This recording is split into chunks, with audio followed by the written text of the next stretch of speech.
Ladies and gentlemen, please welcome to the stage the one, the only, Mr. C. Willi Myles.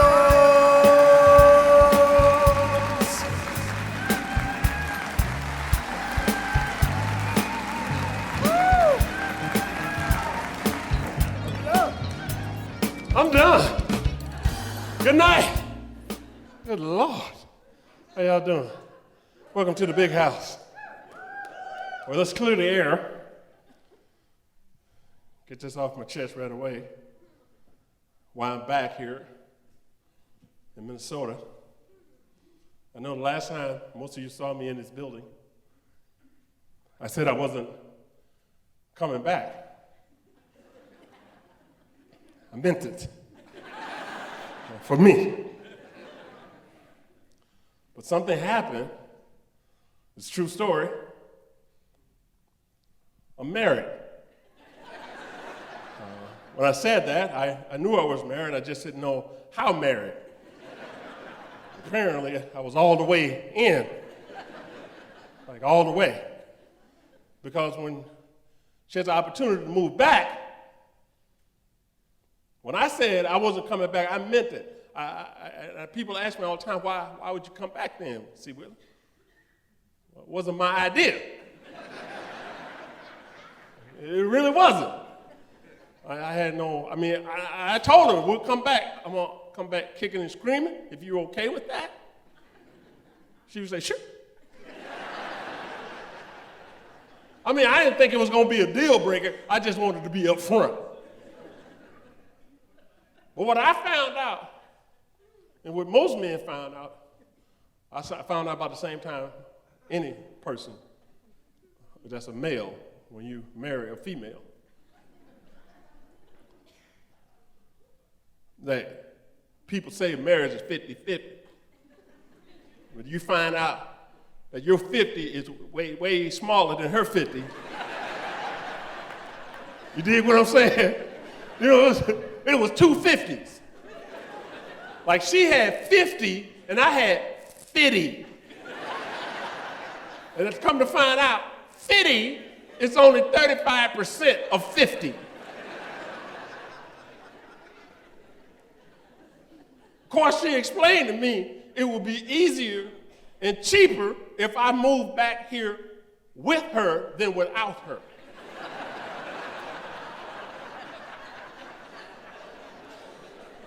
Word. True story. And I went to college, so I did the math. She was correct. She was way more correct than I was. I checked my numbers twice. So I'm back here, you know. Ain't much you can do about it. Except for just, whine. And she was okay with that. And people ask me all the time, are you happy to be back? No! No, I'm not. If you ask somebody if they left here, it depends on where you went. Say, if you moved to, say, Wyoming, are you glad to be back in Minnesota? Of course you are. You were the only person in Wyoming.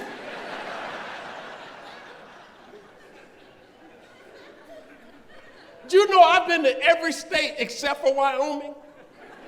There's no reason for me to go. I heard you can walk around there 3-4 days without seeing anybody. If I want that, I'll just go to North Dakota. Which I'll be there in August, so apparently for a month. True story. So I'm back here. As soon as we moved back, the things that reminded me of why I moved. Here's the thing. I get back and my friends, they go camping. And they try to convince me it's a good thing. Nigga, I ain't trying to call you people out. When I say you people, I mean you people. Brothers don't camp. Camping to me is like staying at a hotel on a high floor with the window open. That's camping. And they try to tell, like sleeping on the ground. How? Why would you want me to sleep on the ground? I don't want to sleep on the ground in a tent. Yeah, man, but you're with nature. I don't want to be with nature. I'm married.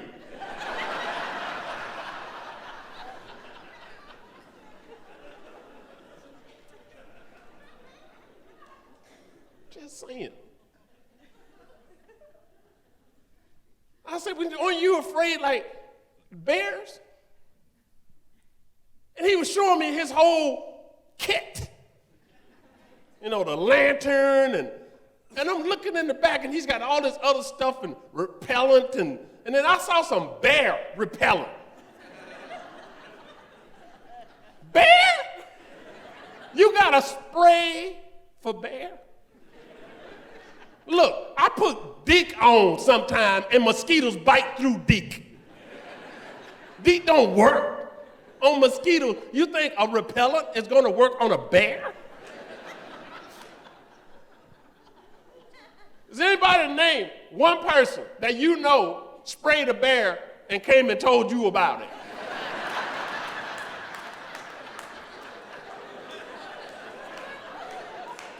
I'll wait.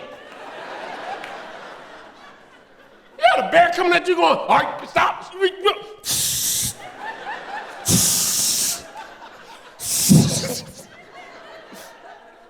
If your bear repellent don't reach 200 feet,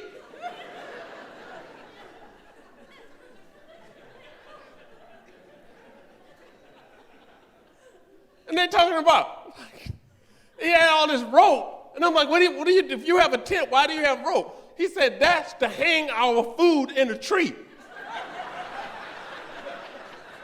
What? Yeah, so the bears don't get it. Well, if the bear can't get the food in the tree, why wouldn't he just eat the low-hanging fruit that's just laying right here on the floor? I don't think your zip-up tent is from Cabela's is gonna keep a bear out.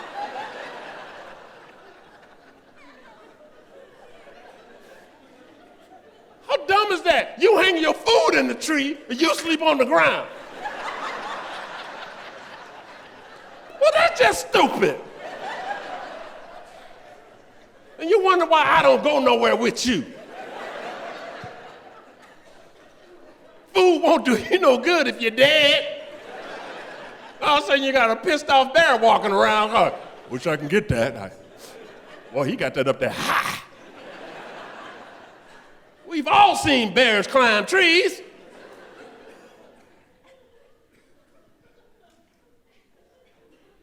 He said, yeah, Willie, but a chance of you encountering a bear. If there's a chance, and the actual chance is actually in the sentence you just used. He said, the chances of you encountering a bear, just the fact that it's a chance is way too many. You know, the chance I won't encounter one is on the 17th floor of a hotel room. We all know bears don't work elevators. They don't know how. They got big hands. They would push all the buttons and they'd be up and down on the elevator. They get dizzy and they get off on the wrong floor. They don't know. Just my guess.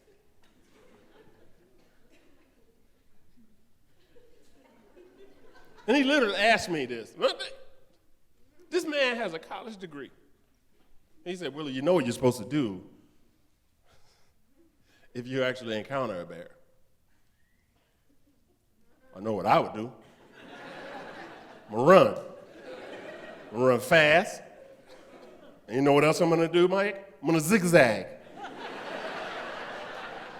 You run in a straight line, the bear will just run you down. You zigzag, He be trying to figure out your next move. Now, is he gonna catch me eventually? Yes. But he gonna work for this. You ain't gonna just buffet me, buddy.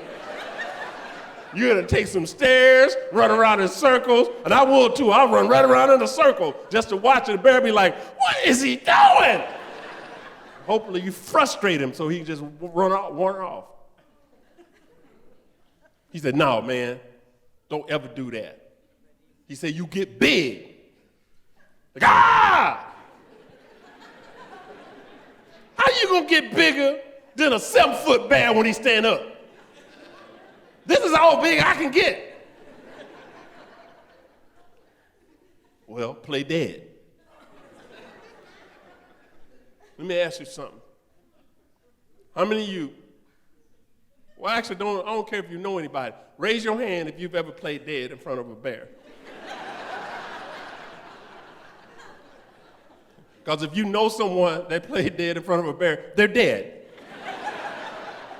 Are you trying to tell me that you're talking about an animal that can smell honey from 2 miles away, can't smell fear at his feet? Like you think the bear just gonna walk away and go, oh, I think he's dead already. Not much for me to do here. I think I'll go try to get that meat in the tree. That's what seems like the smart thing to do. And like, I'm from the South. You know, most of you know this. I was born and raised in Mobile, Alabama. Came up here to go to college, went to St. Cloud State University. And I grew up eating like regular pancakes. And this is a true story. A friend of mine invited me over to their house to eat. And they said we were gonna have pancakes.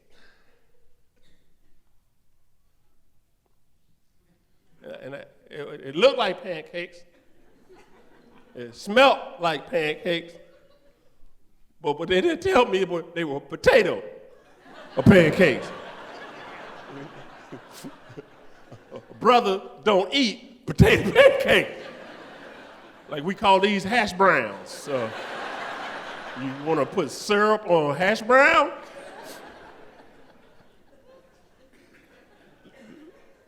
So I'm new and I'm sitting at the table with these people and I'm being, a guest. And I saw them, and they were only this big around. So I'm thinking, these are small pancakes. So I put like 5. I was a big fella. I put like 5 on it, and I had stacked really nice, man. So when you hit the syrup with them, it just rolled down. Then I cut into them and put some in my mouth, and I'm chewing it, and it's kind of doughy. I'm like, man, do I tell them they didn't cook these all the way? I didn't know what to say. So I ate it. Well, you know how you put stuff in your mouth and just mush it and swallow it? I had used up so much of their syrup, I didn't want to waste it, Because apparently it was homemade maple syrup. And I was dealing with it too, man. And when I got done, everybody had got up from the table, and my buddy Jeff was sitting there, and I'm like, what's up with y'all pancakes, bro? He go, what? He said, these are potato pancakes, Willie. Like, y'all don't have flour? I'm like, how poor are y'all that y'all... I thought it was a thing. I was like, so y'all, everybody eat pancakes? He goes, no, this is a special type of deal. So I don't know, is that German? Well, I'm not. I know it's hard for you to see from there. If you take your time and look at me hard enough, you can tell by my accent that I'm not German.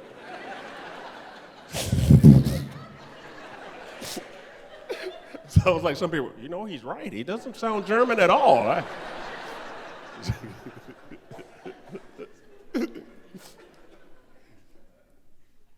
a true story. But being married, man, it has benefits, but I think most of us could agree. When I say us, I mean men. We can agree that it benefits the women more than it do the men. I said it out loud because it has to be said. I mean, you all know that. I mean, every man in here nod his head. I mean, you look at your wife first, be like, you don't do like this. You don't be like, yes, sir. But you be looking at her and you be like,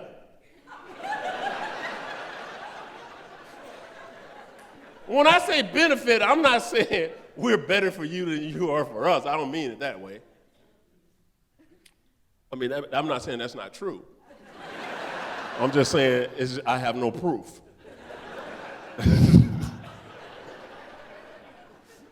Here's the deal. The reason I say that is this. I mean, it benefits the women more, and everybody know that. I mean, the men do it mostly for, That's not what I was thinking.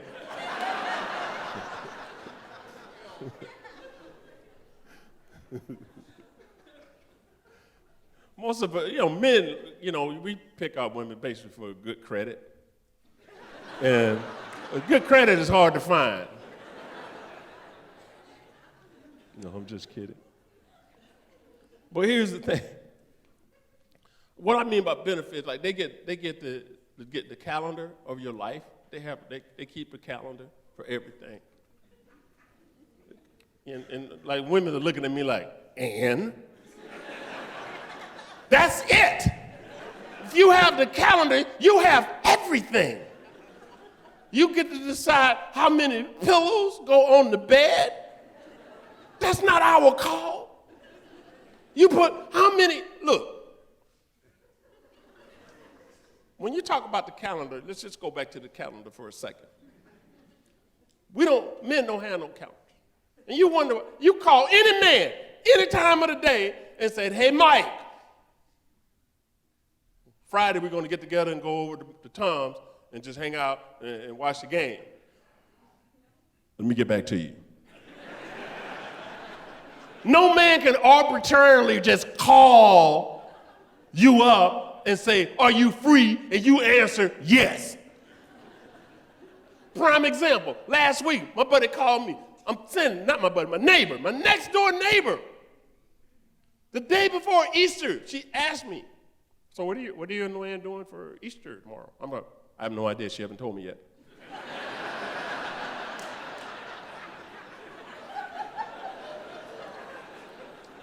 They don't have to tell us because we ain't gonna make no plans without telling them. She got the calendar. They know everything. You can't, even your buddy say, hey man, we got this golf event coming up in July. You wanna play in it? Let me get back to you. You have to call your wife. Honey, we have anything on July the 17th? Nope, why? Just checking. Just in case something comes up. We don't get to decide how many pillows go on the bed. God, I hate that. That's one of my biggest pet peeves. Like when I was dating my wife, I had my own apartment. I had pillows, I had 2.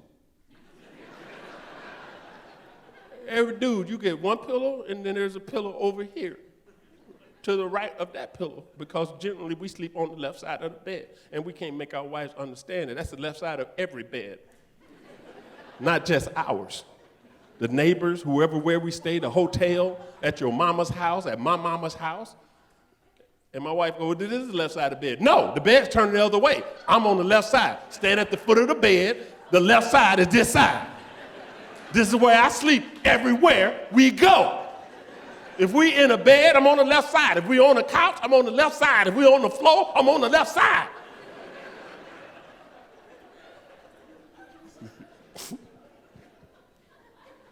That's the only thing we get to pick And if you didn't pick your side of the bed, that's why you're struggling now. Because they'll switch it up on you every time.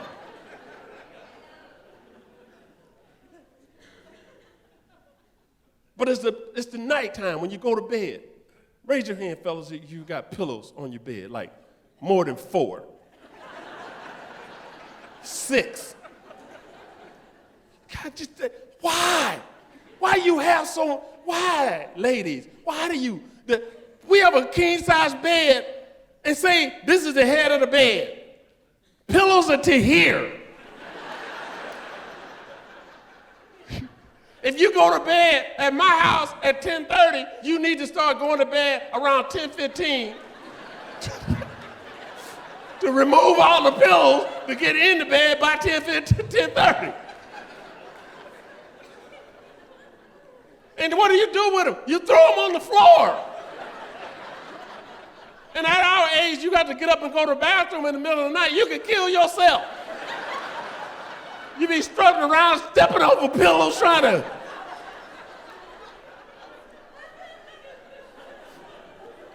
Pillows everywhere. Then you get up in the morning, and how many fellas, like if your wife gets up before you, you just get up when she get up. Because you ain't trying to make that bed by yourself. Because you got to put them pillows back where they belong, every single one of them. You can put up 4 on your side, then you got to walk on the other side of the bed, get those 2, come back on your side, get the other 2, go back on. By the time you finish, you done put in your 10,000 steps just trying to put pillows back on the bed. And they don't see nothing wrong with that.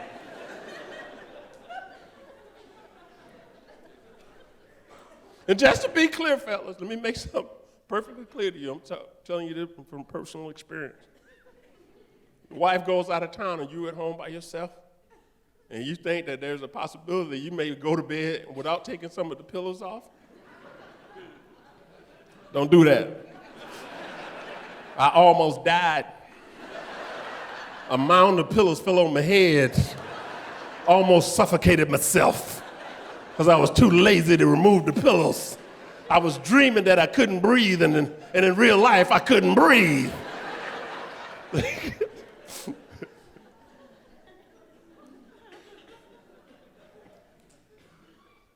I had a friend of mine, when I was telling him in the story, and he was telling me, he said, yeah, and they always got that one pillow that don't match nothing on the bed. It's just sitting there. I said, no, I asked that same question one time, brother. That pillow ain't just sitting there. I said, that's the one pillow that don't match nothing on the bed, but it pulled all the curtains and the accent chairs together.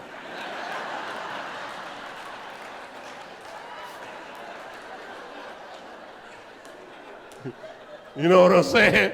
You looking at that one pillow, it don't match nothing on the bed. But if you take a look back and just stand by the dresser and look and go, okay, I see what she did.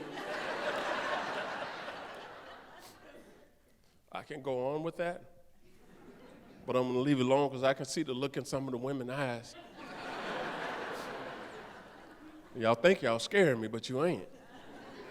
I'm not afraid of you. I just didn't want the show to be about you. It's not gonna be. I'm not gonna let that happen. I just think that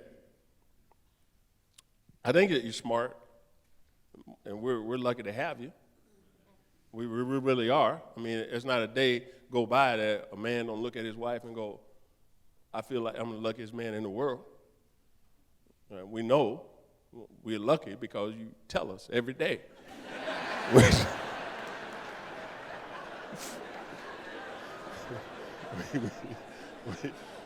We know we'd be nothing without you because you remind us all the time. When I first came in my freshman year, I went to Coburn's. I went to Coburn's grocery store to buy some grits. Oh, true story.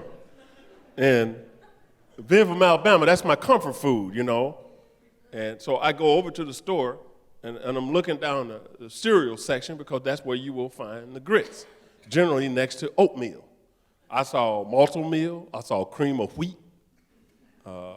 I saw everything, the cornflakes and Cheerios, but I was like, so I asked this kid, had a big old name tag on that said Mike. I said, hey, Mike, can you tell me where I can find the grits?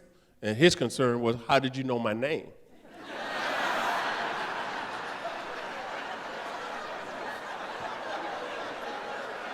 Now, being that I'm from Alabama, I'm new in town, I'm just going to tell him a lie and say, I know everybody that works here. And he's like, oh, okay. I said, where do you keep your grits? He goes, what's a grit? I'm like, I'm concerned because I'm like, first of all, bro, you can't get a grit. It's grits. It's like trying to buy a rice. It's like rice. He said, well, you might need to ask Sarah. She's the manager. So Sarah came up. I said, hey, Sarah, Mike said you might know where I can find the grits. And she goes, I'm sorry, did you say grit? Did you train Mike?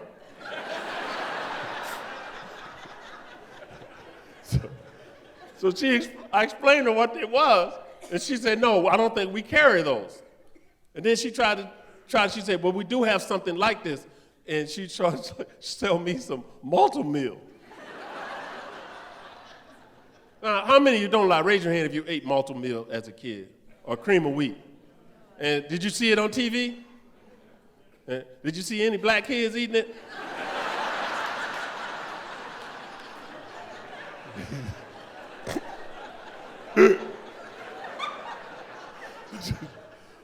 I'm trying to point out to you that they're just, if it's not advertised, they don't advertise it for a reason. It's like Subaru. You know, if you own a Subaru, you know who you are. When you went to the Subaru dealership to get your car, did you see anybody like me standing around? Going, you a Subaru owner too? Yes, sir, I love mine. So my buddy took me down to Minneapolis on Penn and James.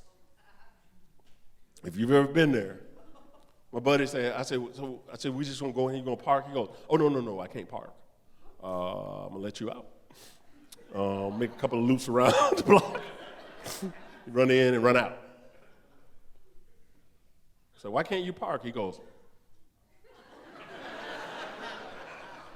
true story. So we get up, I get 12 boxes of grits. It's a true story. I bought back 12 boxes of grits. Took 6 to my house, 6 to Coburn's.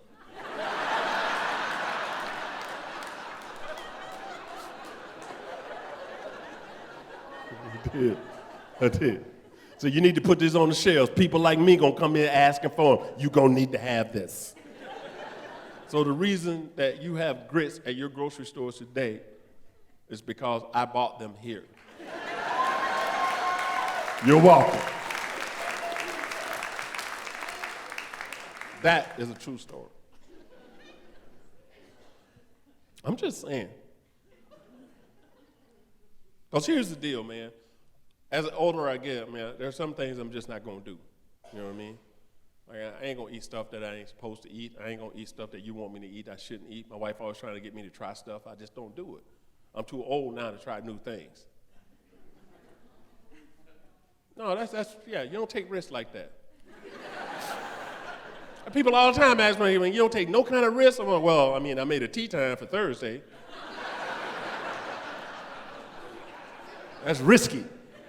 I don't know if I'm gonna be here Thursday, but I made a tea time. So I gamble. That's it. You ain't gonna never get me to like snakes. Ever. No kind of snake.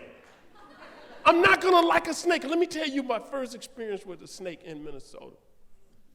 First time I go to Minnetonka to stay overnight with some friends of mine. Again, you know, I'm a freshman from Alabama. I don't know nobody. People take me home with them.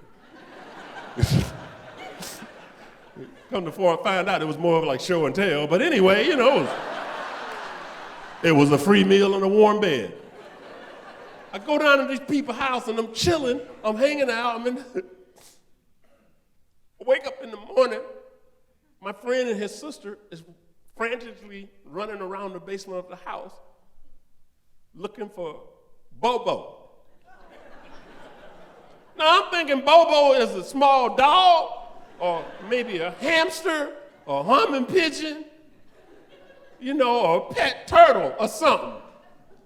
Like they looking behind stuff and under stuff that a turtle would not be. And they say, well, he got out again. And I'm like, again, like why does it get out? She said, yeah, he got it. This is what she said. He must have gotten cold. He's looking for somewhere warm to be. Don't get ahead of me. This is my story.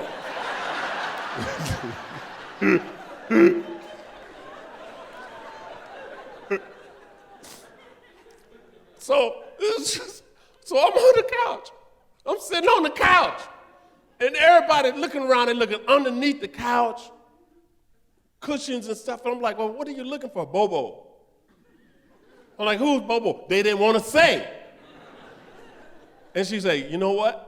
He said, did you check the couch? I'm sitting on the couch. I have been sitting there for like 15 minutes. They pulled out the couch, and it was like a 6-7 foot long. It was the whole length of the couch, basically. Python.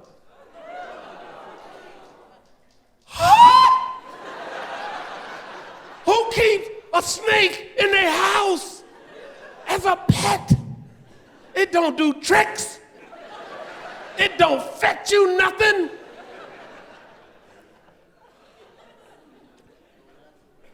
I'm sitting there. It was laying down behind.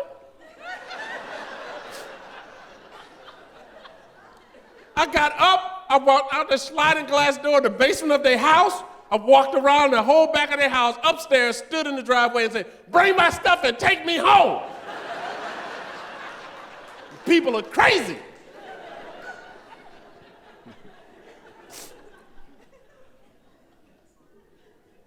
You're never gonna get me to like cats. Look, I'm not saying, look, if you own cats, that says more about you than it does the cat. I'm just saying, maybe you don't make good choices.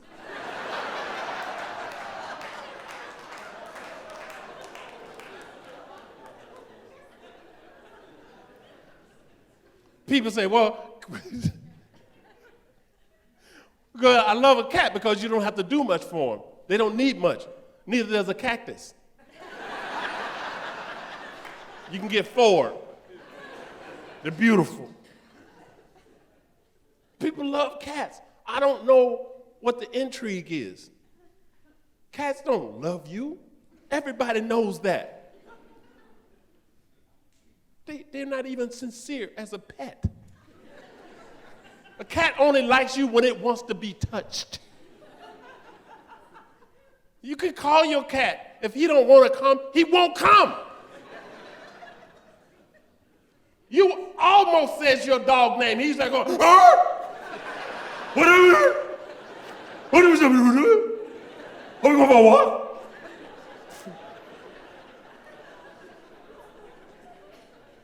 I've actually had people tell me, come over to their house. You can come into our house. We have a cat, but don't worry. Okay. And who said this? And don't lie. You know you said this. Oh, you won't even see my cat. It doesn't even like people.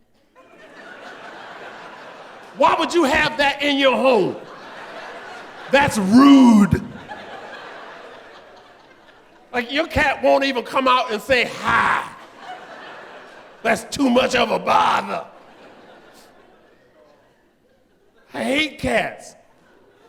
They touch everything. You ever seen your cat? How many of you have your cat? Don't lie. Will sit in the middle of the room and for no apparent reason just get up and take off. I mean, like in a hurry. It's like, you don't know if somebody's in the house. if something's about to happen, the cat don't care about you. He's just saving himself. Nobody ever questioned why your cat just leaves the room abruptly. If one of your children got up from the table and just ran out the house, will you say, where are you going? What's wrong with you? Is it something I said?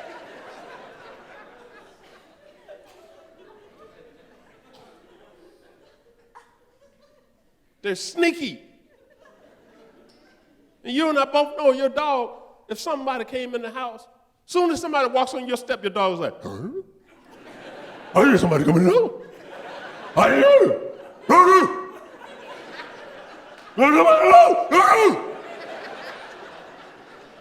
The cat's already under the bed.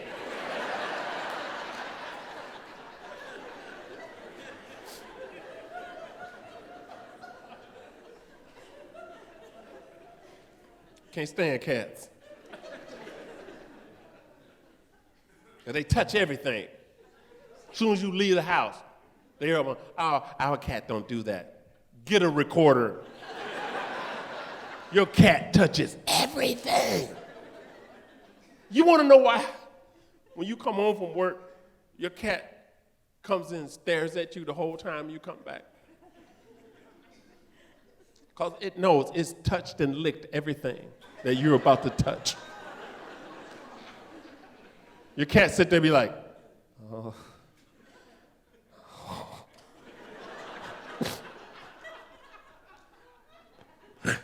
She's gonna drink out of that.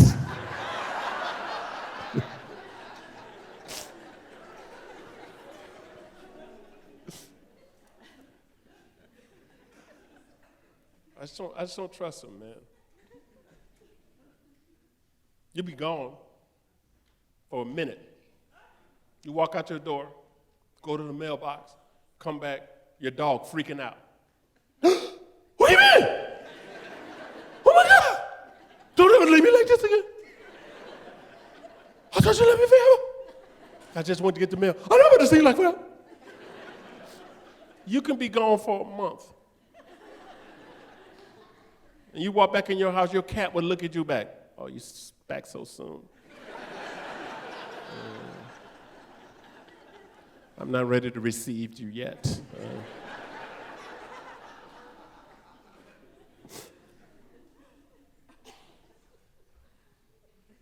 And they're shifty. They are. They're shifty. You ever clean your cat litter box? Who has cat? Raise your hand if you're not embarrassed.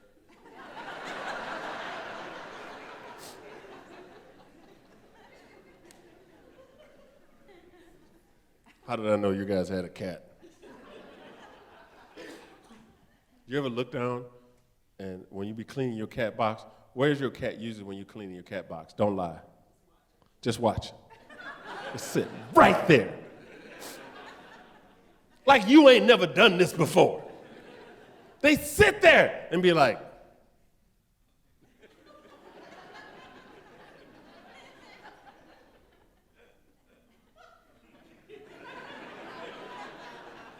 as soon as you think you're done, they go, oh, hold up.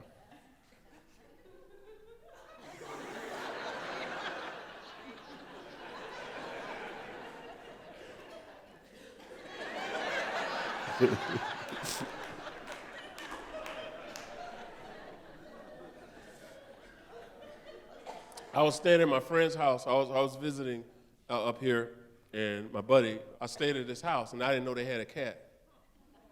He never told. He said the cat never came downstairs, but they never told me they had a cat. I stayed there 2 nights in a row. And I'm downstairs. There's just one bedroom downstairs, so door was open. You know, 2 nights I stayed there, you ever been sleeping and you felt like you were dreaming, but something was on your chest, but you can't wake up?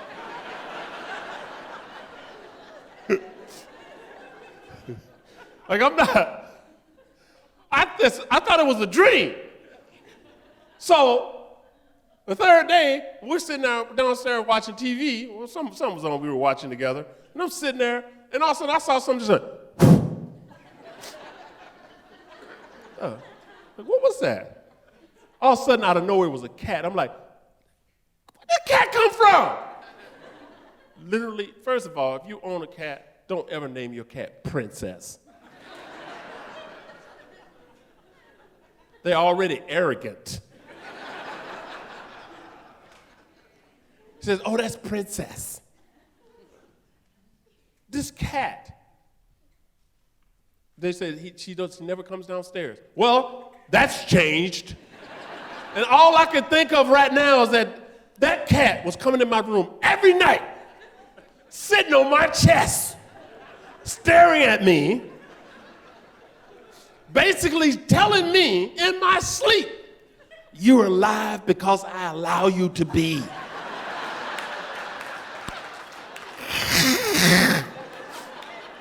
He could have did me at any time. Sitting there, sucking the breath right out of me like,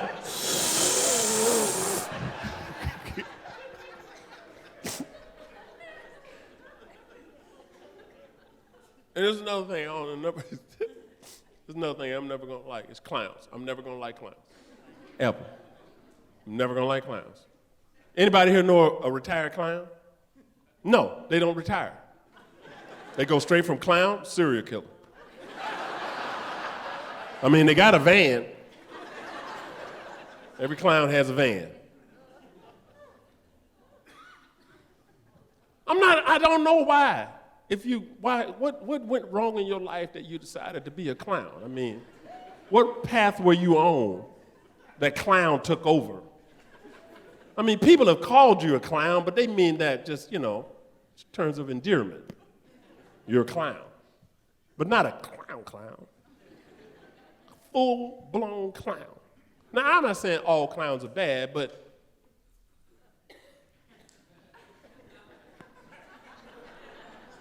I'm just not saying it. Clowns, cats, and snakes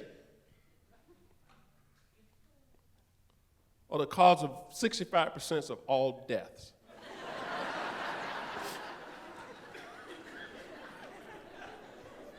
I have no proof of that, but what if it was true?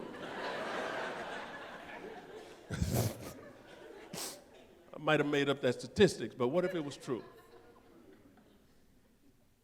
I'm just saying, if you want to be a clown, just be around clowns. Let me tell you, my first experience with a clown, I was 5 years old. I was at a birthday party, at a 5-year-old's birthday party, and the parents booked a clown. Apparently, a couple of clowns from different competing clown agencies. I didn't know clowns had agencies where you can book a party clown. To this day, I don't eat at McDonald's.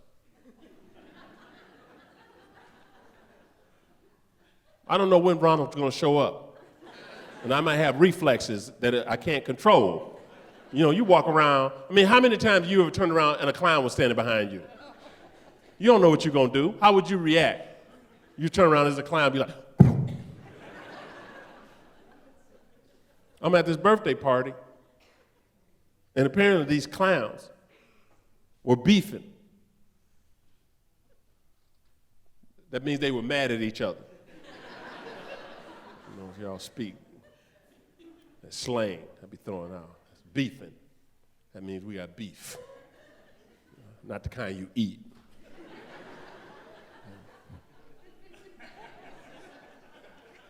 It's a true story. I'm 5 years old. This is the first time I've ever seen a clown. First of all, I saw one smoking. You ever seen a clown in full regalia? Like he's got the whole makeup on, the big red wig and the big nose and the big shoes. And he's sitting there going.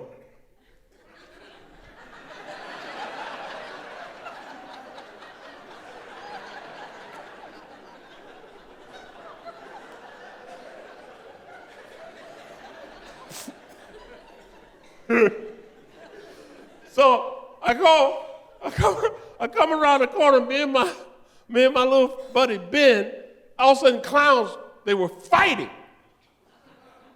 The two clowns were fighting. Punching each other. You ever see two clowns fight? They're smiling. They got on lipstick and they're just like,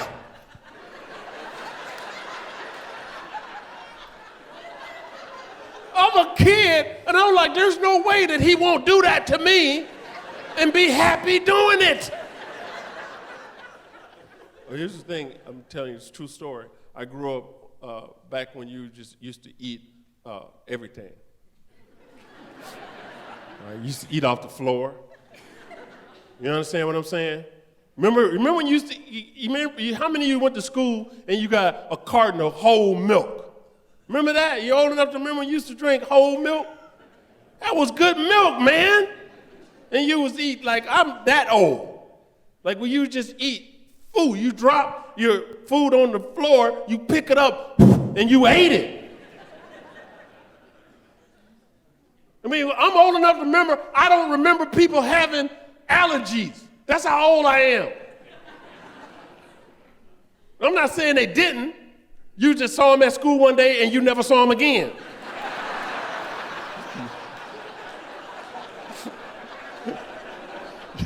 You didn't know they had an allergy. I mean, she was sitting next to me eating a peanut butter and jelly sandwich, and then, boom, her neck swelled up. I ate it, nothing happened to me.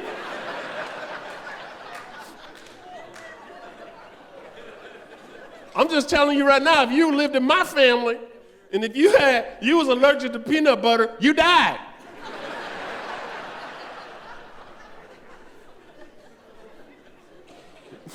If you was lactose intolerant back in the day, just keep drinking it, push through it.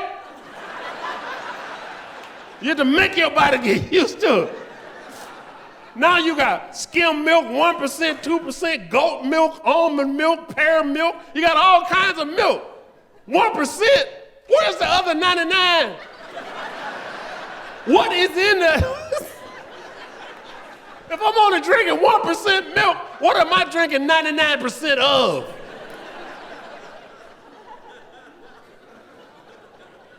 When we're squeezing nuts to get milk out, when a man's down here trying to make a living raising 1,000 dairy cows, but yet I'm gonna sit there and go, ah!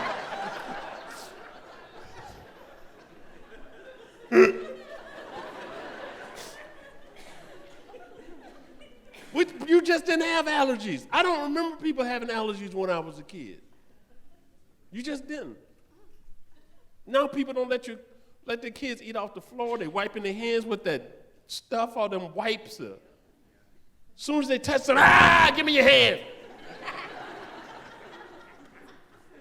Other day I was down in Wisconsin Dells at the Kalahari, the resort, and a kid was in the stroller, and he had his hand out rubbing the wall as he was, and his mom would like pull out one of those wipey things. Oh, don't do that. That's nasty. That's icky. I'm like, kid, put your hand in your mouth, lick it, and give it to your sister. Let her lick your hand too.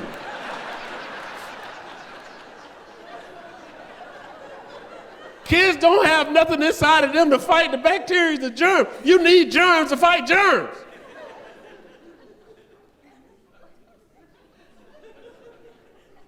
Don't touch that. Throw it away. That's good food. I don't get it. Why are we raising kids wrong, man? Look, if you're a parent and if you like to wipe your kid's hand, you know you weren't raised that way. You wasn't. I mean, I went days without washing my hands. I still had like little food and stuff under my fingernails. If you got hungry, grab a little snack here and there. Oh man, that's part of that Snickers. I heard it. Mm-hmm. Yes, sir. That was a nut too. That was. God, I saved that. Well, I'm just saying.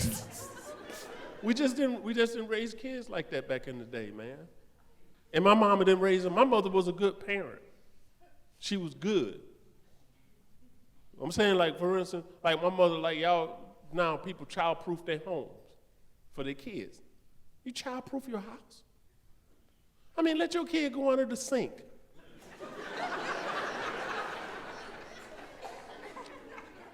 You ain't gonna eat that much Drano.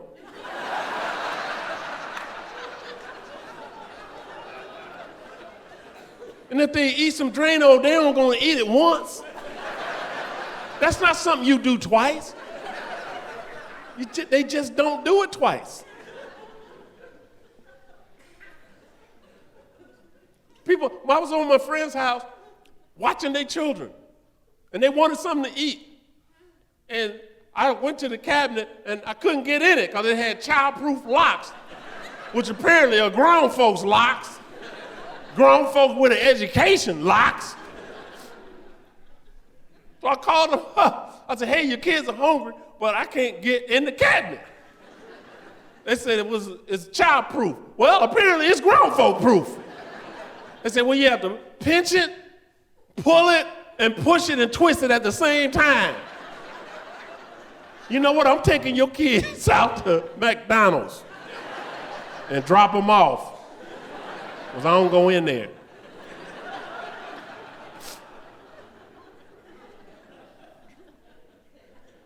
Like, let your kids walk up to the oven and touch it. You got a 9-month-old, 10-month-old, 11-month-old, and you saying, hot, hot. No, kid, hot. They don't know what that means, but let them touch it. They're only gonna touch it once. They'll never do it again. You'll see them, they'll go up there and go, ah!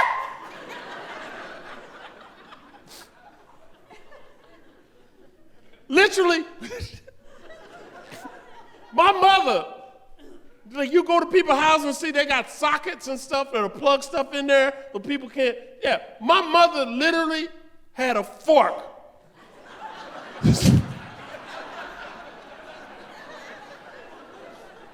She had a fork laying by the socket. She said, if you stick it in there, you'll only stick it in there once. If you live through it, you'll never do it again.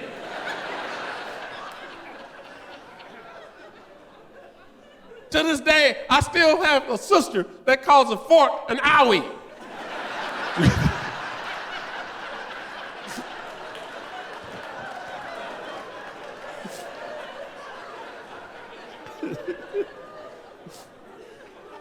Just saying. I'm at that age right now, too, where I'm concerned with the triple threat. You guys know what I'm talking about. You got to be over 50, you got this thing called triple threat, where you in between a cough and it turns into a sneeze, and then it ends as a fart. You know what I'm talking about? Yeah. Oh, true story. Yeah, I know I'm not the only one. It's like just started happening. I've been living all this long time, it never did happen. All of a sudden, out of nowhere, you're sitting there and I was like,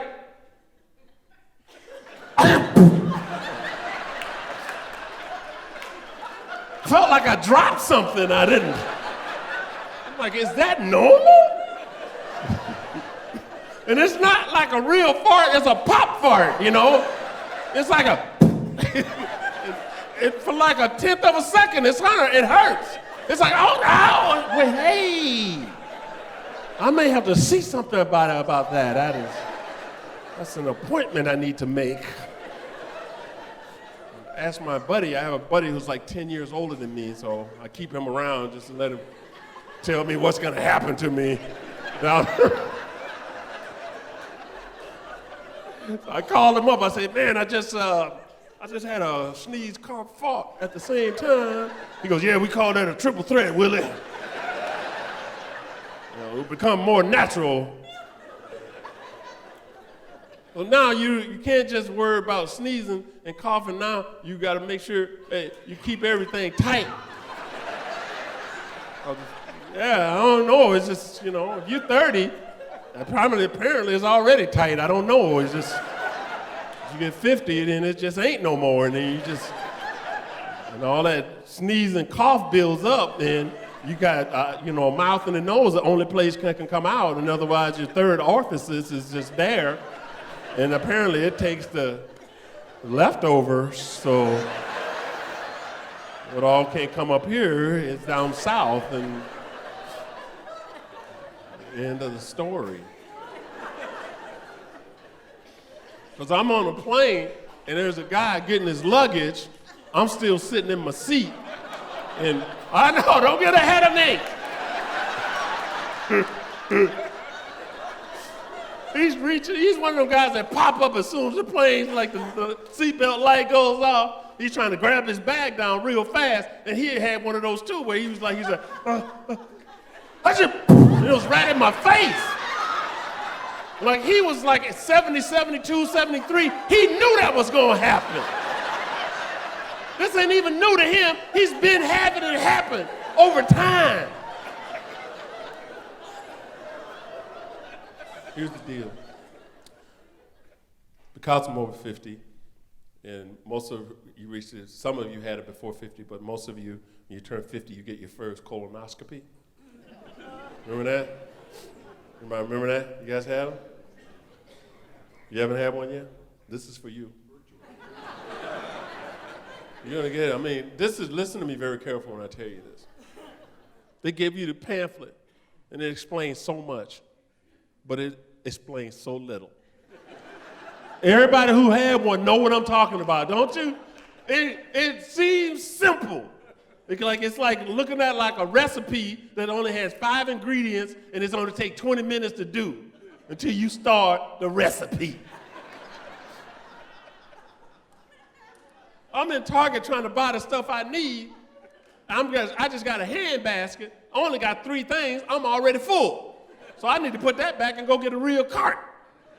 And I'm thinking, how am I going to drink all this beverage? Here's the deal. Listen to me very carefully. When you start this process, first of all, this is not a day that you want to have package delivery. Well, I won't be home all day, so I'll just order stuff on Groupon or have FedEx drop off stuff. This ain't the day to have company. This is not a day to wear your skinny jeans. You're gonna need loose-fitting clothes. You're gonna need some sweatpants, stretchy kind, Zubas, if you will. This could be the day to go commando, if you will. You don't have time to layer down. If you have a reclining chair, don't sit in that. Especially don't lean it all the way back, because you ain't gonna have time. Especially one of them with the hydraulics, where you press the button, it goes bzzz. You don't have time. Everything is gonna be immediate. And God forbid, listen to me, when you start drinking this stuff, don't get a half hour into it and go, I don't think it's working. You will be the first person in history that this ain't worked on. You only gonna get one warning. One warning. You will hear this.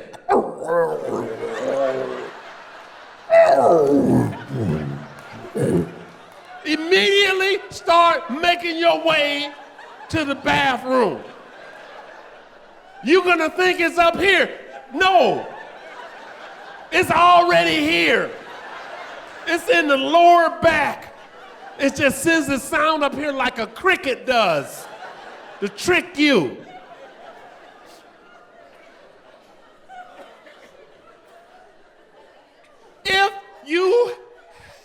If you have one of those new homes that has carpet to hardwood floors,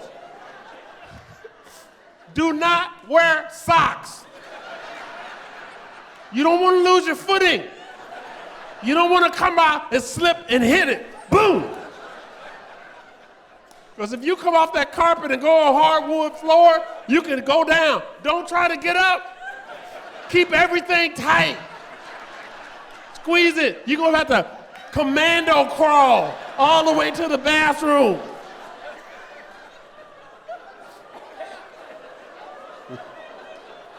If you have a phone and it's fully charged and it's on vibrate, don't sit it in your lap.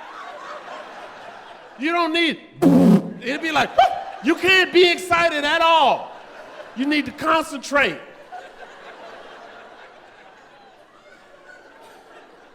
You have to decide whether you're going to be upstairs or downstairs. There's no going back and forth. You don't want to get caught in between stairs. You don't be halfway up the stairs and go, "Ah!" and thinking, should I go up or do I go down? Can I make it? From experience, go down. It's easy to keep everything tight to go down like this. Because if you go up, you got to lift a leg, and you can't. Nothing. Everything has to stay tight.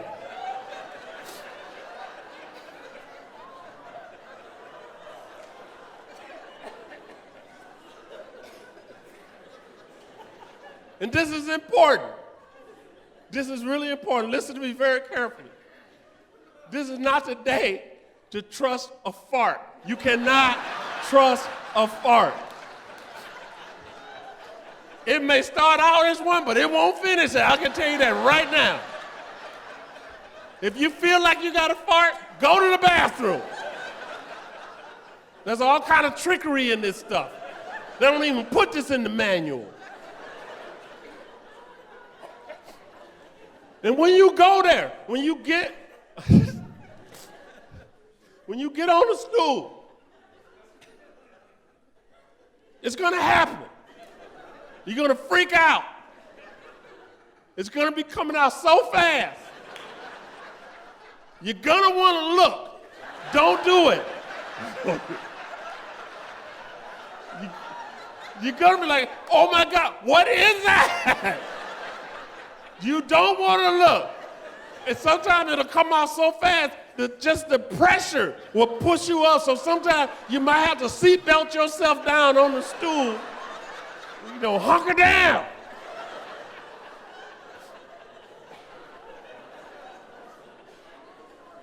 I mean, you're gonna be like, oh my God, it is so hot.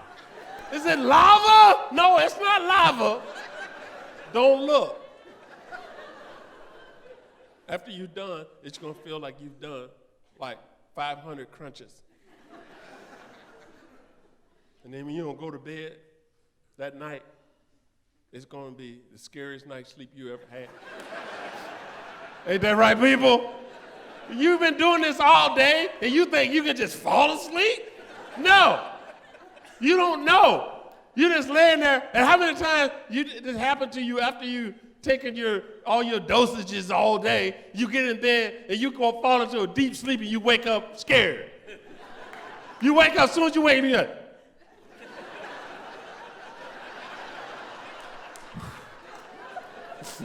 You don't know. And you wake up in the morning and you think it's over. It's not. No, you got one more bottle of stuff to drink. Remember that?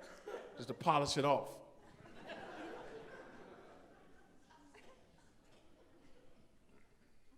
I remember when I had mine, we was driving to the colonoscopy place to get it done. It was an 8-mile drive. I called ahead because I'm a planner. I called all the Super American holiday stations on the way.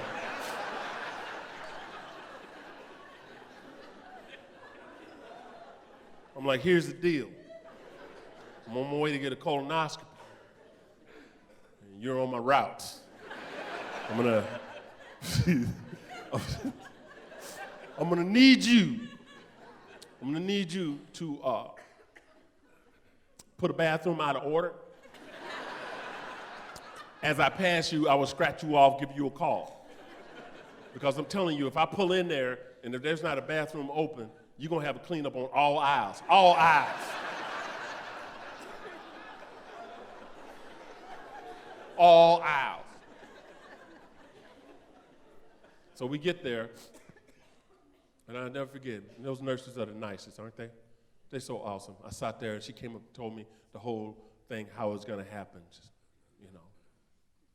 So what I need you to do is get undressed and take off everything, but you keep your socks on.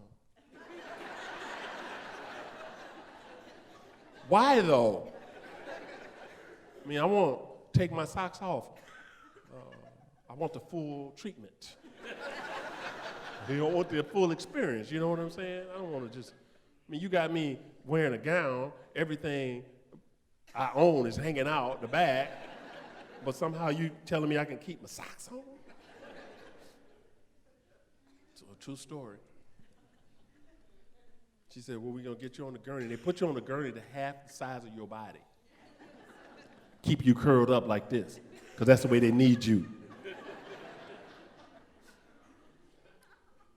She said, we're gonna put a needle in the back of your hand. You're gonna feel a warm sensation. I want you to, she said, I want you to count backwards from 100. I'm like, why so much numbers? Is it gonna take that long? She goes, oh no, you're probably gonna get to like 90. Well, can we just start at 10? Why the triple digits? Because I mean, counting backwards from 100 to 1, that's gonna take forever.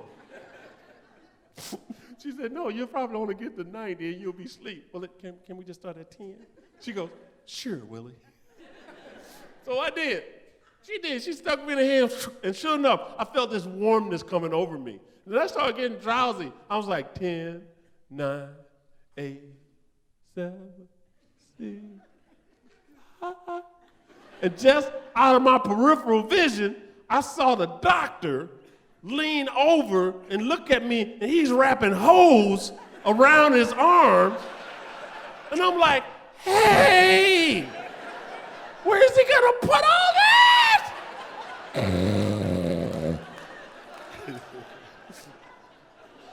I woke up in recovery. Everybody in the room is laughing. Apparently, I woke up telling jokes. This is a true story. And just when you think there's nothing else they can get from you, they take your last piece of dignity. I'm getting dressed, and she said, where you going? She said, I said, well, I'm done. Are we done? She goes, oh no, you can't leave yet. I go, why? She said, you can't leave until you fart. What? I'm like, are you serious? She goes, oh no, well, if you I go, why? She said, because if you don't fart, you'll die. She's like, don't force it. I said, I don't want to die. And then you realize you're in this room and you're only divided by sheets from people.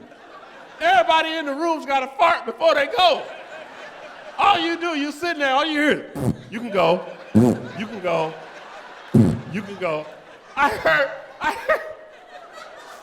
heard one guy go, they went, no. He's like, come on! That was the third one! Hey, you guys have been good. God bless you. Thank you so much for coming out. I love you guys. Thank you so much. Thank you. You guys are beautiful. Thank you so much. Thank you.